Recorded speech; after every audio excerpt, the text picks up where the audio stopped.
Hello students, here we are discussing question 22nd of KVPY SA question paper which was held in year 2016. Let's observe what this question says. A rigid ball rolls without slipping on a surface as shown below. Okay, which of the following graph is the most likely representation of the distance traveled by the ball versus time? Okay, सो इन सभी में से कौन सा distance versus time graph है and motion हमें यहाँ पर समझना है. सो पॉइंट ये है कि यहाँ पर सबसे पहली चीज जो नोटिस होगी वो ये है कि बॉल विदाउट स्लिपिंग मूव कर रही है for the entire duration of its motion. ठीक है. सेकंड पॉइंट कि वो इनिशियली लेट अस से यहाँ पर नाम दे देते हैं point P Q R and S. So P से क्यू वो एक कांस्टेंट स्पीड से मूव करेगी, राइट. क्यू से R there will be an acceleration and then R से एस अगेन एक कांस्टेंट वेलोसिटी या कांस्टेंट स्पीड का एक मोशन होगा, राइट. नाउ ये चीज जरा सबसे पहले समझते हैं कि जब बॉल Q एंड R के बीच में मूव कर रही है तब उस बॉल का एक्सेलरेशन क्या होगा, right. Because try to understand कि जैसे जैसे ये बॉल नीचे जाएगी इसकी स्पीड ऑब्वियसली इंक्रीज होगी, राइट. And increment of speed will depend hugely upon this friction force. Now without slipping का केस है तो मैं सीधे सीधे बोल सकता हूँ कि यहाँ पर फ्रिक्शन जो है वो स्टैटिक टाइप का होना चाहिए एंड डाउनवर्ड डायरेक्शन में there must be an M G sine theta force. Okay, theta जो इस इंक्लाइन का एंगल होगा. ठीक है. आप में से जो इस रिजल्ट को कि what is the acceleration of this ball, इस रिजल्ट को डायरेक्टली जानते हैं, आप डायरेक्टली इस रिजल्ट का इस्तेमाल कर सकते हैं which is M G sine theta divided by M plus I divided by R square. I is the moment of inertia. आप अगर डायरेक्टली इस रिलेशन को जानते हैं तो यहाँ से आपका काम बन जाएगा. हमारा ऑब्जेक्टिव सिर्फ इतना है कि हमें ये समझ में आना चाहिए कि एक्सेलरेशन कांस्टेंट है या वेरिएबल. सो प्लीज ऑब्जर्व कीजिए, यहाँ पर मास कांस्टेंट है, थीटा कांस्टेंट है, radius end moment of inertia भी कांस्टेंट होंगे and hence entire acceleration is also constant.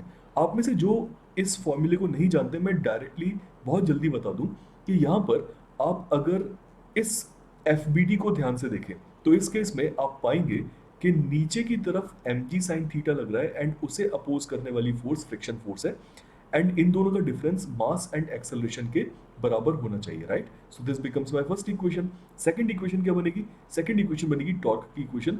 अगर हम सेंटर से देखें with respect to the centre, assuming centre as my axis of rotation, यहाँ पर M G cos theta and normal reaction का torque along with M G sine theta का torque zero हो जाएगा, राइट. सो एक ही फोर्स है F S जो टॉर्क प्रोवाइड करेगी. So F S times the perpendicular distance which is radius is equal to moment of inertia times alpha, alpha being the angular acceleration, right. This becomes my second equation.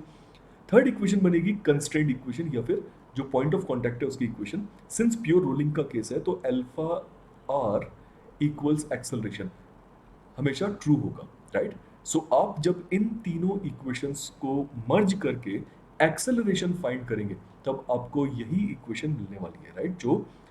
जो direct result हम पहले बात कर रहे थे कि आपको पता हो सकता है या होना चाहिए. बहरहाल नेक्स्ट पॉइंट ये है कि यहाँ पर अब हम बात करते हैं स्पीड्स की. ध्यान से सुनिएगा. अगर मैं बात करूं P टू Q पार्ट के लिए तो वहां पर speed let's say U is going to be constant. ठीक है, वहां पर U की वैल्यू कांस्टेंट होगी. अगर हम डिस्टेंस वर्सेस टाइम ग्राफ की बात करें तो इसका मतलब कि यहाँ पर जो स्लोप होगा इस ग्राफ का वो कांस्टेंट होना चाहिए, राइट. सो हम ऐसा ग्राफ देखेंगे जिसमें पी क्यू वाला पोर्शन एक कांस्टेंट स्लोप का स्ट्रेट लाइन ग्राफ होना चाहिए. ठीक है ना, this should be a straight line graph. Next अगर हम Q से R की बात करते हैं, Q टू R की बात करते हैं, सो उस केस में हम ऑलरेडी ऑब्जर्व कर चुके हैं कि यहाँ पर एक्सेलरेशन कांस्टेंट है. तो जरा ध्यान से देखिए, अगर हम पॉइंट Q पर बात करें तो इनिशियल वेलोसिटी की value u naught, initial velocity की value for path QR is equal to u which is also this velocity, right. इसका मतलब ये हुआ कि अगर हम सिमिलरली इनिशियल स्लोप की बात करें, I फॉर इनिशियल, तो वो स्लोप होना चाहिए PQ के बराबर. Please try to understand, slope PQ and initial slope of QR should be same, है ना. इस चीज का बहुत इंपॉर्टेंस है इन ऑर्डर टू डिटरमाइन कि कौन सा ग्राफ इनमें से, इन ऑप्शंस में से सही होने वाला है. सिमिलरली अगर हम ग्राफ के बारे में बात करें, सिंस यहाँ पर एक्सेलरेशन कांस्टेंट है, सो ग्राफ का नेचर कैसा होगा. सो ग्राफ का नेचर होगा upward parabola, upward opening parabola. Graph should be an upward opening parabola, right? Okay, so it should be an upward opening parabola. Why? Because acceleration is constant. ठीक है? And finally, let us say कि final most velocity is the v. And therefore इसके हिसाब से मैं ये कह सकता हूँ कि जो स्लोप फाइनल होगा क्यू आर का, उसे मैंने स्लोप एट आर बोल दिया। ठीक है ना?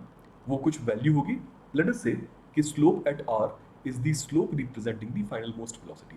अब बात करते हैं आर एंड एस के बीच में।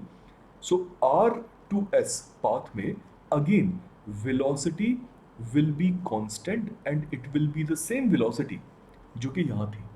मोरओवर अगर वेलोसिटी कांस्टेंट है तो मुझे पता है कि इस केस में ग्राफ का नेचर कैसा होना चाहिए, again straight line, and most importantly slope of this graph between r and s should be equal to the slope of the previous graph at point r.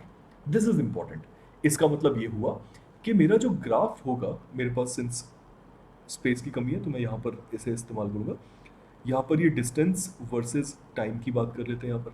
So initially हमें एक straight line graph चाहिए, ठीक है। उसके बाद जो अगला part है यानी कि अपवर्ड ओपनिंग पैराबोला का जो पार्ट है वो इसी सेम स्लोप से स्टार्ट होगा। तो प्लीज ऑब्जर्व कीजिए, इनिशियल स्लोप यहाँ से ही स्टार्ट हुआ, राइट। एंड फाइनली जो इसका फाइनल स्लोप रहा होगा उसी स्लोप